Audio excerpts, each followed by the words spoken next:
So I want to step back a second to 30,000 foot, because you really are an expert on culture, values, leadership. That's what you are known for, but at McKinsey. And when did this come on your radar screen in terms of, okay, this motif of the middle manager being a consistent problem? Because you get into rooms we don't get to go. Was it something you kept seeing as a problem?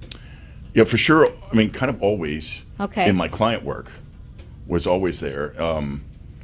From a publishing and research standpoint, maybe about 5 years ago when I took up the future of work stuff, I had been the global knowledge leader of the org practice, had run global talent, started people analytics. But, it was just the way rotations work in leadership. There was like, what's the next new thing going to be? And I started doing the future of work stuff. And that at that point, 5 years ago, we were saying, well, what's going to be left after automation hits? Right. When then it was machine learning, even before, generative AI. And we broke it up simply, just as we do, break it up into three things. Say, hey, there's the work and how is the work changing. There's the workforce. What skills do they need? What do we have? We were doing this a decade ago with analytics. Yeah. Same thing. Yeah. And the workplace. What kind of workplace would really be attractive to people and get the best out of them, particularly whether they're working in teams or individual. The thing that was interesting was the answer was almost always yeah, but here's the problem. It was always the same. Well, how is the work changing? Well, the person leading the team will know that. Well, people quit their boss, right? They don't quit their 100%, job. And 100%. What's interesting, so that knowing that the pandemic comes 2 years in or whatever to this role, how did that change things?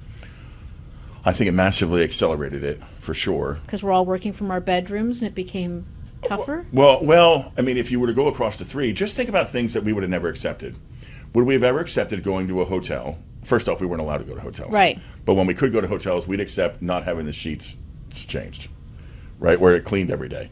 Would you ever think of driving to a Best Buy or driving to a retail store and not going inside?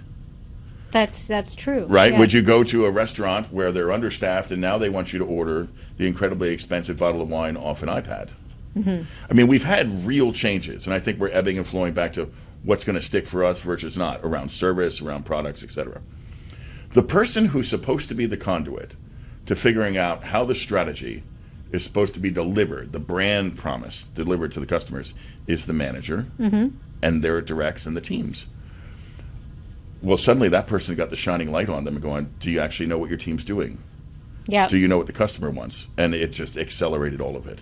Well, and so the Great Resignation, was that a misnomer? I mean, because so many people did quit, especially women, how much of that was a factor of the middle manager? How much was and there's so much existential angst there that it's hard to know how that impacted that critical role.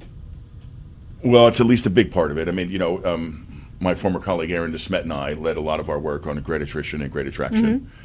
And we're looking at this. And if I were to say things that really jumped out, when we asked employees while they were leaving, it's things like, I want to be respected. The work has to advance my own sense of purpose. Right? My kids are going to school in the next room.